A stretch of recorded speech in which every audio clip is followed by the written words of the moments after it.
Le foot, tu parles aux gens, ils te disent « Ah, le foot, c'est le PSG. Donc le PSG, donc c'est Neymar. Donc c'est Neymar, donc c'est de l'oseille, donc c'est dégueulasse. Donc c'est sale, c'est pas propre. » Cette fameuse finale de 82. Les gens à la télé s'excusent que le foot déborde parce que le public attendait Dallas. Didier Roustan qui est obligé de s'excuser. J'aime notre championnat, il me déçoit notre championnat. J'aimerais qu'il évolue et il évolue pas. Noël Le Graët, il est dans le foot depuis très longtemps. Mais à côté de ça, il se trouve qu'il ne s'intéresse à rien.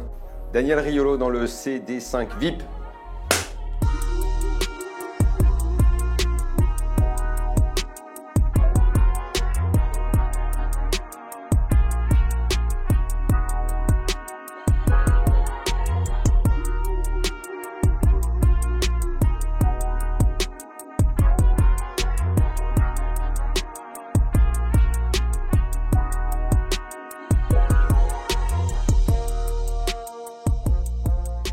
Daniel, bonjour. On a l'habitude de poser cette question à nos invités. Quelle a été ta carrière de footballeur? Quel poste tu jouais et à quel niveau tu jouais? Ma carrière, forcément, ça remonte à tout petit. Donc, les Poussins de Rissorangis, Coupe de l'Essonne, victoire. J'étais remplaçant. Il y avait un mec qui est devenu pro dedans, dans l'équipe, et qui faisait tout seul. Les autres joueurs ne servaient à rien, parce que quand tu as un mec qui est au-dessus à cet âge-là, ça ne sert plus à rien. Il s'appelait Philippe Cuervaux, qui a joué à Saint-Étienne et Sochaux en pro. Il n'a pas fait une carrière de ouf, mais quand même, il a été pro, quoi. Et c'était déjà fort, parce que pour nous, c'était la grande vedette. Après, minime, je sais pas si cadet, j'ai dû arrêter. Et après, 15-16 ans, c'est ça, à peu près? Ouais, après c'était que jouer avec les potes, quoi. J'ai passé toute mon adolescence avec un ballon et enfance avec un ballon sous le bras. En revanche, quand j'ai arrêté, j'ai vraiment arrêté. Quand j'ai arrêté, j'ai vraiment arrêté. Quand je me suis mis à ne vouloir jouer qu'au tennis, j'ai arrêté. J'ai repris un peu quand j'ai commencé le métier de journaliste dans l'équipe qui est devenue aujourd'hui très très forte du Média Football Club, qui écrase tout dans ses divisions, dirigée par Gilbert Bribois, président, entraîneur. Mais j'ai fait que la première ou la deuxième année. J'éprouvais plus beaucoup de plaisir. Toi, personnellement, tu jouais quel poste? Plutôt offensif, plutôt défensif? Non, mon poste de base, c'était milieu de terrain. J'étais plutôt 10, quoi. J'étais les mecs que j'admirais, quoi. Tout petit, je faisais pas partie forcément des... Parce qu'en fait, j'avais le désavantage, c'est qu'on me mettait avec les forts, mais avec les forts, j'étais remplaçant. Et quand je descendais en dessous, j'étais dans les forts. Donc, j'étais toujours le cul entre deux chaises. Petit, d'où t'es venue ta passion pour le foot? Tu disais que tu avais souvent un ballon sur le bras. D'où c'est venu tes premiers souvenirs foot à la télé? C'est lesquels? C'est forcément mon papa qui adorait ça. Qui lui, dans sa culture italienne, avait forcément le foot comme élément très essentiel. Lui, je crois, parce qu'il me l'a raconté des tonnes de fois, c'est la Coupe du Monde 70, donc le fameux Allemagne-Italie de 70. Et après, moi, ma première Coupe du Monde, c'est 78, et mon premier souvenir vague, c'est Saint-Étienne-Bayern, la finale de 76, où j'ai le droit de voir que la première mi-temps. Après, il y avait école, il fallait que j'aille me coucher. Et le premier match, vraiment le choc visuel, parce qu'entre-temps, en plus, on avait acheté la télécouleur. Parce que oui, il y a beaucoup de gens qui doivent nous écouter et qui ne peuvent pas concevoir d'abord une télé avec seulement 3 chaînes, mais en plus en noir et blanc. Sauf que Saint-Étienne-Bayern, oui, c'était en noir et blanc, sur ma télé en tout cas. Et après, en revanche, on a acheté la télécouleur. Et donc, forcément, je m'en souviens comme d'un choc visuel qui, là encore, peut paraître complètement fou aux gens, qu'on se souvienne des couleurs. Mais le vert et le rouge de Saint-Étienne-Liverpool de mars 77. Voilà, c'est mes premiers souvenirs et tout. Et après, la Coupe du Monde 78, bien sûr. Il y a des numéros 10 qui t'ont fait rêver quand tu étais jeune, tes modèles, ouais? Ouais, bien sûr. Ouais. Mon premier... Alors, le premier que j'ai imité, c'est Larquet, parce que Saint-Étienne. Et après, évidemment, Platini. Platini, fils aussi d'émigrés italiens, il y avait cette identification. Même si moi, gamin, ça m'énervait qu'on le dise. Parce que moi, je suis de la génération où on disait pas trop les origines, les trucs comme ça. C'était pas quelque chose qui se revendiquait beaucoup. Et quand mon père me disait « Tiens, un tel est d'origine italienne. Tiens, un tel est d'origine italienne. Tiens, moi, je suis pour l'Italie. » Alors que moi, j'étais pour l'équipe de France. Moi, à chaque fois, ça me faisait pleurer. Je ne sais pas pourquoi. Je ne sais pas expliquer réellement pourquoi, mais je me souviens de scènes comme ça où non, mais pourquoi et je ne sais pas. Il doit y avoir un complexe de l'immigré que tout le monde doit avoir au moins une fois dans sa vie, je ne sais pas. Moi, petit, j'avais un peu ce truc-là. Après, avec le temps, forcément, tu renies pas ce que tu es. Et surtout, tu apprends ce que tu es. Et petit à petit, ce mal-être de l'Italie dans le football, ça a changé? Est-ce que après, tu es devenu beaucoup plus fan du foot italien? Forcément, mais ça, après, n'importe quel binational connaît l'expérience tu rentres chez toi, tu es le français. Et quand tu es ici, tu vois bien que tu n'es pas exactement comme les autres. Puisque culturellement, il y a des petites différences avec les autres. Donc j'étais là, je voyais que j'étais pas exactement comme les autres. Mes parents parlaient avec un accent, machin. On n'était pas 100% français, quoi. D'ailleurs, mes parents ne le sont pas, donc j'étais pas. Et en revanche, tous les étés passés en Italie, j'en prenais plein la gueule parce que j'étais le français et qu'en plus on était nuls. Les Italiens étaient toujours plus forts, que ce soit en club, en sélection. Puisque moi, de 78 à 82, ça forge une enfance. Hein. Putain, je peux te dire que des étés dans les buts, j'en ai passé. Ah, mais je suis pas gardien. Tu te tais, tu vas au but et tu te fais canarder. Ok. Mais pourquoi? Parce que tu étais comme l'équipe de France, t'es nul. Ouais, même en 82, on a fait demi, c'était pas mal. Ouais, mais nous, on a gagné, donc tu vas au but. C'était dur. Hein. Je dis, mais moi, je suis comme vous, je suis votre famille, on est cousins. Non, toi, t'es en France, donc t'es le français. Ok. En grandissant, tu t'es petit à petit rapproché d'un club, le Paris Saint-Germain, d'un stade, le Parc des Princes. Comment ça t'est venu? Déjà, quand j'ai compris qu'il y avait un club à Paris, déjà. Oui, parce qu'il n'est pas arrivé tout de suite. Parce que il faut quand même savoir que première fois que le PSG passe à la télé, ça aussi, hein, il doit y avoir des jeunes qui vont regarder cette émission, qui peut-être ne peuvent pas concevoir ça, quoi, mais il y a très peu de foot à la télé, contrairement à aujourd'hui, et le PSG ne passe à la télé pour la première fois que pour la finale de la Coupe de France 82. Pas avant. Si tu n'habitais pas Paris et qu'on t'emmenait pas au parc, tu ne connaissais pas l'existence du PSG finalement. Moi j'habitais à Rissorangis à 25 bornes, le seul truc que j'avais vu à la télé c'était Saint-Etienne. Pour moi petit, je pensais qu'il n'y avait qu'une équipe, il n'y avait que Saint-Etienne et qui jouait la Coupe d'Europe. Mais il y avait un championnat, ok. Donc voilà, j'avais acheté le carnet du supporter où je notais les résultats parce que j'écoutais le multiplex à la radio, mais je n'avais pas d'image qui allait avec. Il y avait téléfoot, mais ça passait le samedi soir à pas d'heure. Donc j'avais pas tout le temps le droit de regarder. C'est compliqué d'aimer le foot. C'est pour ça que quand dans le bouquin je parle de la culture foot en France et tout, c'était compliqué de se la construire, la culture foot en France, parce que t'étais pas vraiment aidé quand même. Hein. Et donc c'est en voulant avoir des images du Paris Saint-Germain que tu as commencé à aller au Parc des Princes? Ouais, la première fois qu'on m'a emmené, parce que le voisin y va. D'ailleurs, la première fois c'était pour voir Saint-Etienne. Parce que dans la rue, les voisins, ils supportaient Saint-Etienne. Et en plus, Saint-Etienne elle est perdue ce jour-là. Un match de championnat, je me suis dit, ah ouais, tiens, mais non, mais il y a le PSG aussi. Bon, déjà, il y a la finale de la Coupe de France qui était une découverte. Parce qu'en plus, cette finale, elle est très sympa. Parce qu'il y a ce qui se passe avec Borelli, il y a l'égalisation à la fin, les gens qui envahissent la pelouse. Donc là, tu prends conscience qu'il y a un truc sympa en dehors de Saint-Etienne qui existe, quoi. Et puis tu dis, c'est à côté de chez toi. Et puis peut-être que le voisin, il voudra me ramener encore une fois au parc. Et puis peut-être que je pourrais voir. Et puis voilà, après tu deviens parisien, quoi.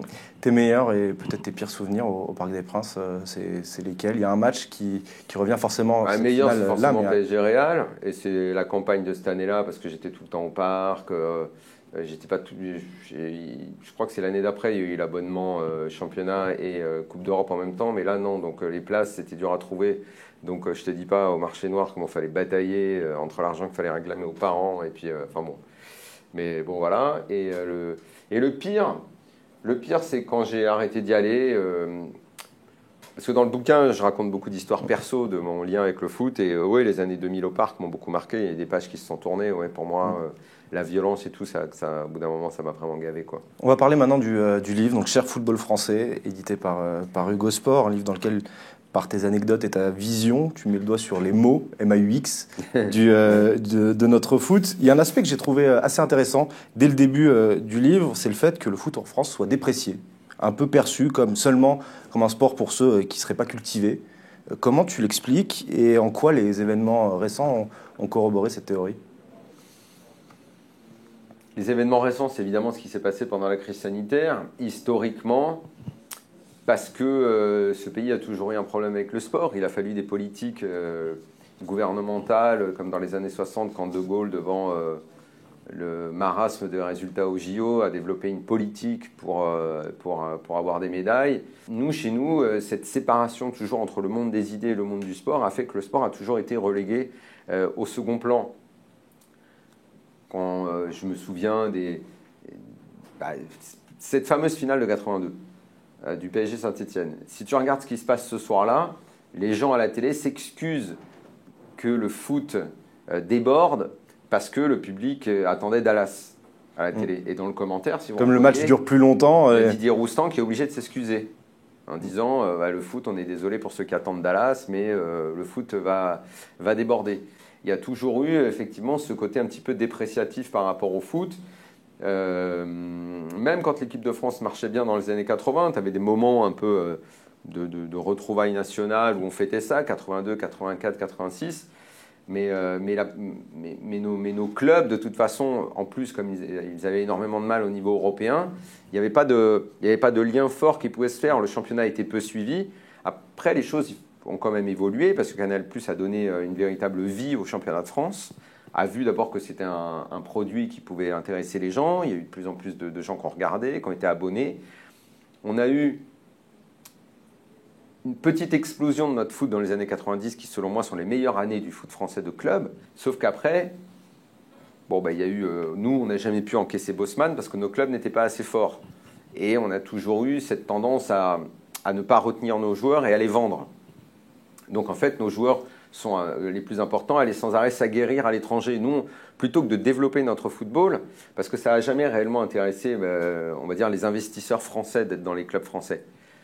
Je regarde même aujourd'hui, la plupart des clubs appartiennent. Peut-être Pinot à Rennes. C'est un peu la seule exception. Et encore, pendant des années, il y est allé, mais un peu comme un mécène.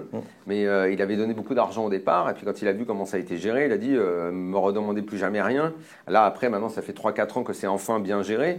Mais ça ne veut pas dire que lui, il remet au pot. Mais en tout cas, il y a une vraie histoire parce qu'il est breton, parce que c'est son club et parce qu'il veut que le club fonctionne. Après, pour le reste, maintenant, on s'est donné à beaucoup d'investisseurs étrangers et on n'a plus d'attache culturelle entre le club, celui qui le dirige.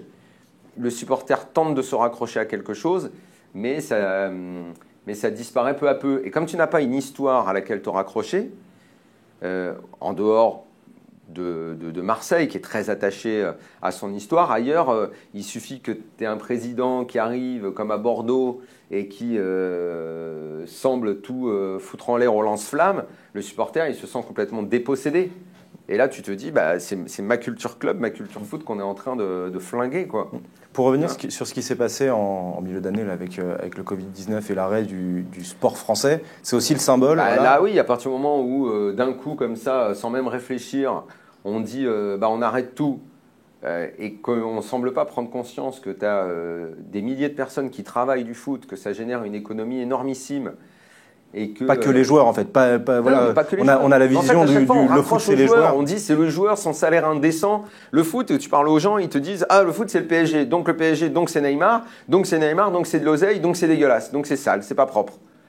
Alors c'est sûr que quand il se passe ce qui s'est passé à PSG-OM, ça donne une telle mauvaise image que dans l'opinion, ça aide pas, malheureusement. Si les mecs en plus sont cons, ça aide pas. Mais d'un coup on décide, stop. Et il n'y a pas un lobby fort en face. C'est là aussi, quand je parle du manque de culture, c'est aussi une culture politique, une culture on défend des intérêts. D'un coup, tu as le président de la Fédé qui dit « c'est bien d'arrêter ». Et tu lui dis « mais attends, ça risque de coûter très très cher au club là ».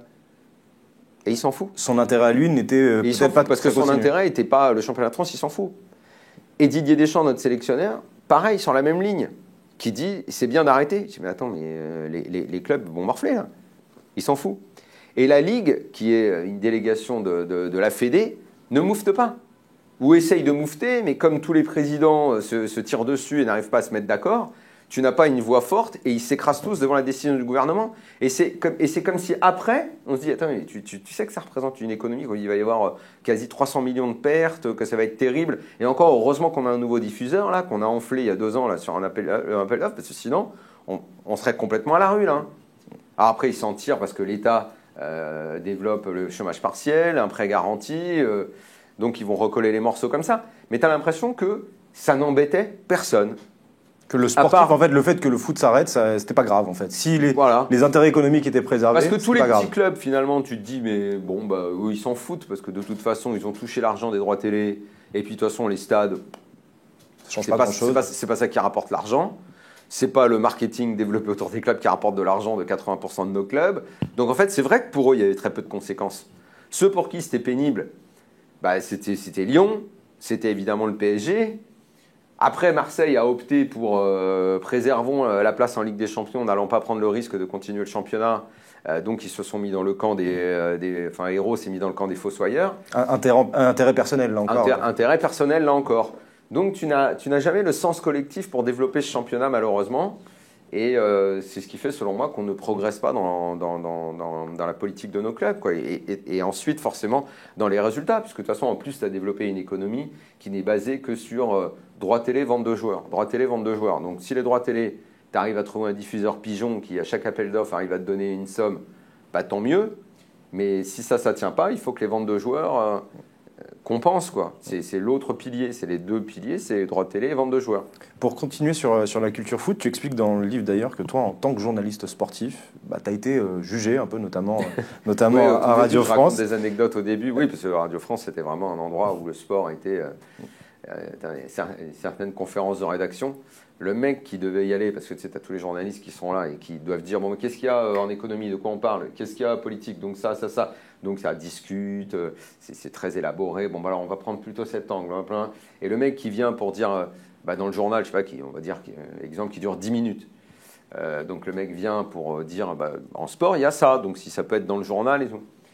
Et le mec qui arrivait pour faire le sport, donc déjà tu t'imagines une salle et tout. Donc si le mec il pouvait être mis à côté des chiottes avec la porte fermée, et genre limite on lui parle mais par téléphone. Ouais, t'as quoi? Non, ouais mais non, on n'a pas le temps. Mais ouais, non mais c'est quand même. Non mais de toute façon laisse tomber, on n'aura pas le temps. C'était ça en permanence. Tu peux demander aux ceux qui faisaient les conférences de rédaction. Non, on était au-delà du mépris. Ouais. Pourquoi il y a cette vision des journalistes sportifs qui ne pourraient pas parler d'autre chose que du sport, alors que la réciproque, elle n'est pas forcément valable? On voit des personnes qui, par exemple les politiques, qui eux s'immiscent dans le sport alors qu'ils n'en ont pas forcément. Alors il y a un grand paradoxe quand même, c'est que d'abord, il y en a plein qui finalement sortent du sport pour aller dans d'autres domaines. Bourdin est devenu un excellent intervieweur politique et vient des sports. Hervé Bérou est patron de la rédaction de BFM, d'RMC, il vient du sport. Drucker était commentateur avant. Pascal Pro fait une émission le matin, Société Politique, il vient du sport. Drucker a commenté, mais lui, à la limite, il a tout fait. Mais néanmoins, une fois que tu passes la frontière, tu ne veux pas regarder en arrière. Par exemple, Pro, il a ce défaut. C'est quelqu'un que j'aime bien, donc je parle tranquillement de ses défauts. Il ne veut plus du tout s'intéresser au foot. Ça l'intéresse plus, c'est comme s'il avait tourné la page. Comme si en gros, maintenant il était allé dans la cour des grands, et regarder en arrière, c'est presque un petit peu honteux. Ça ne veut plus l'intéresser. Les mecs ne s'y intéressent. Voilà, je suis passé dans le grand monde, je ne m'intéresse plus au sport. Mais globalement, dans le sport, en tout cas moi et les confrères et les gens avec qui je bossais, ils s'intéressent à tout. Ils sont largement capables de tout faire. Moi, je me souviens quand la nuit des attentats du Bataclan, il y avait plus grand monde à la rédac.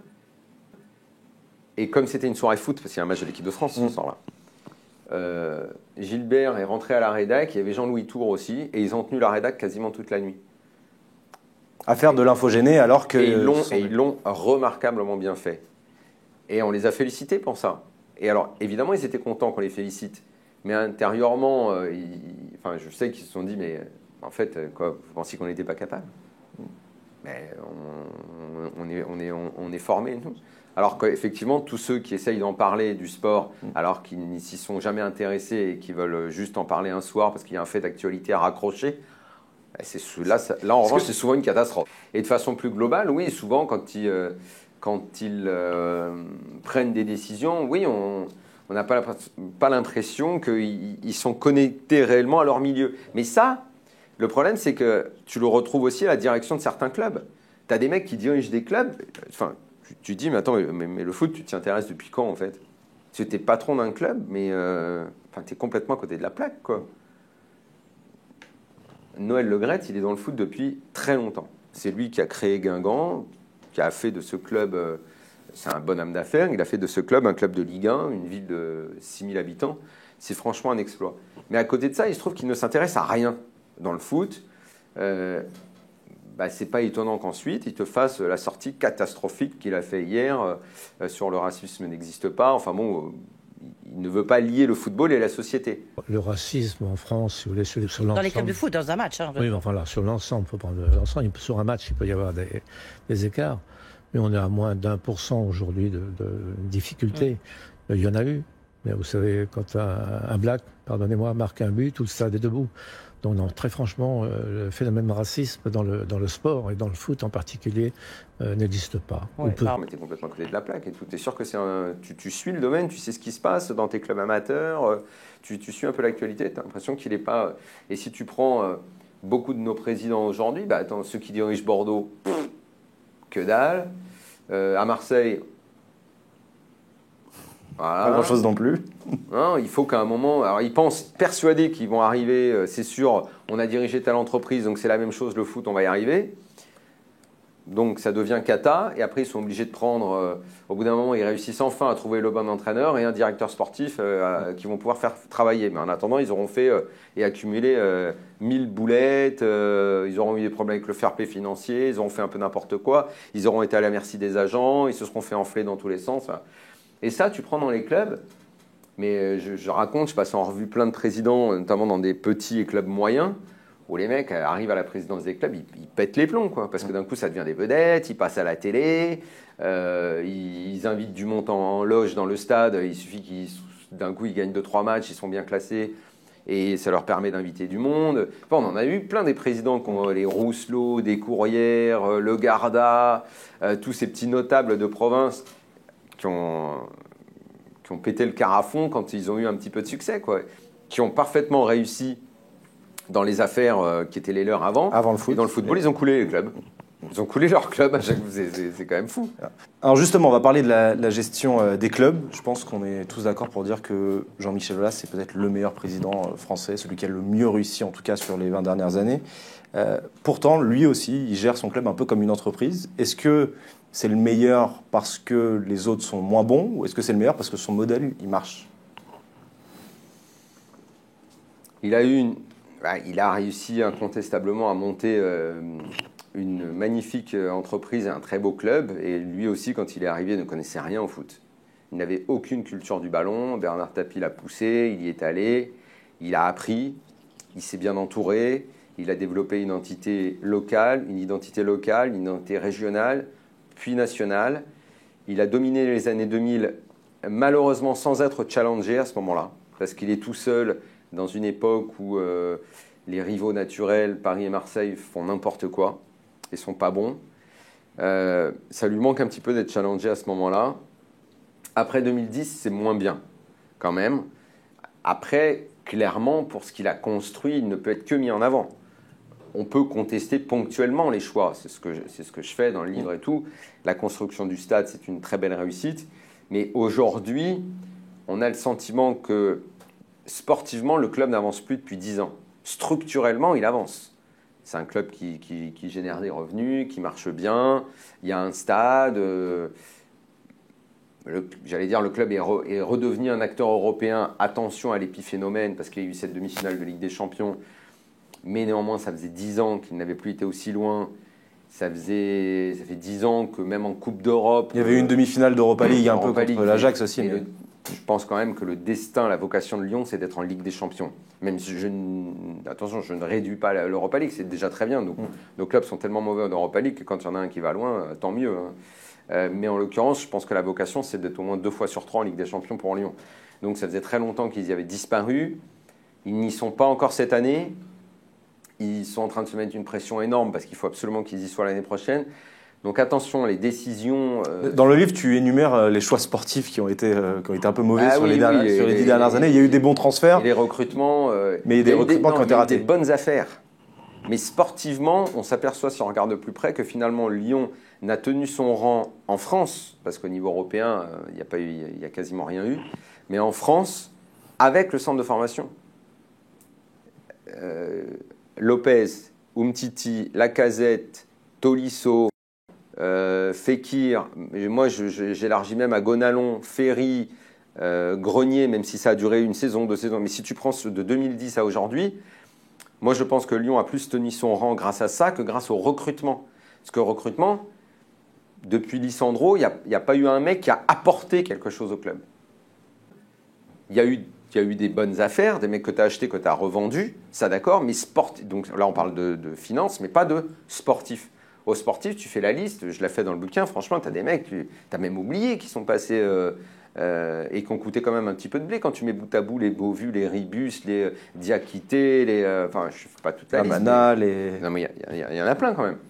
Donc attention, je trouve que sur ces dernières années, et pourtant ça reste encore un modèle Lyon, moi, choix d'entraîneur, il n'y a pas eu un bon entraîneur depuis une éternité.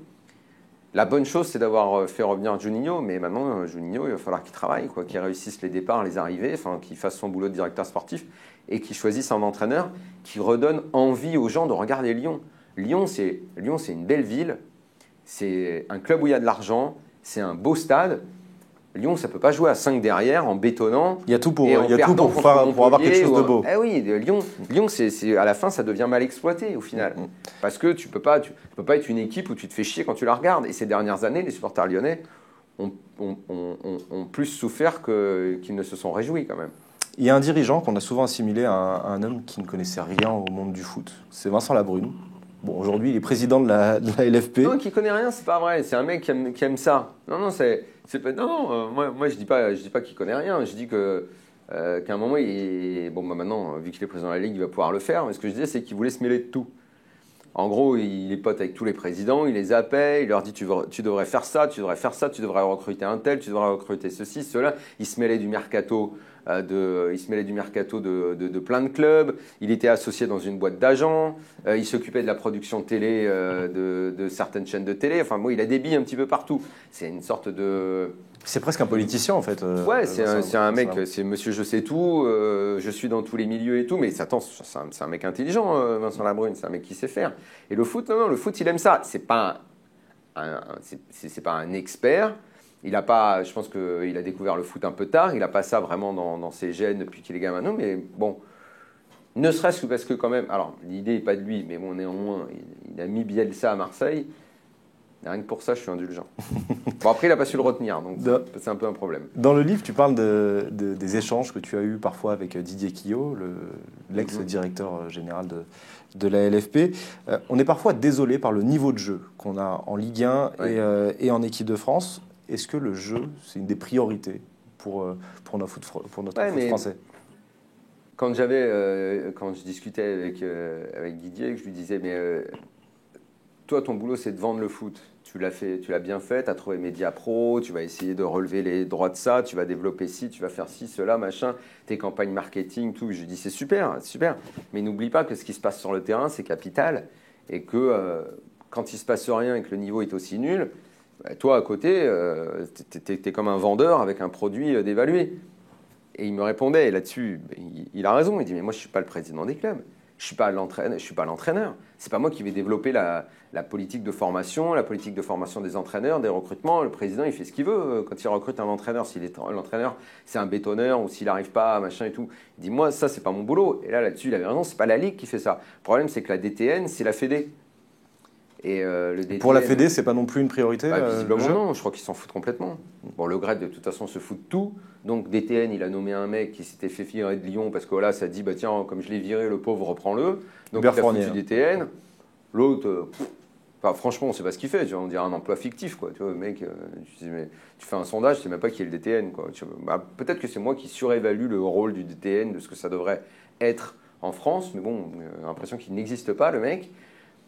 Les formateurs, ceux qui forment les entraîneurs, c'est toujours les mêmes depuis des années. C'est toujours la même méthode qui exclut tout mec qui n'est pas du sérail.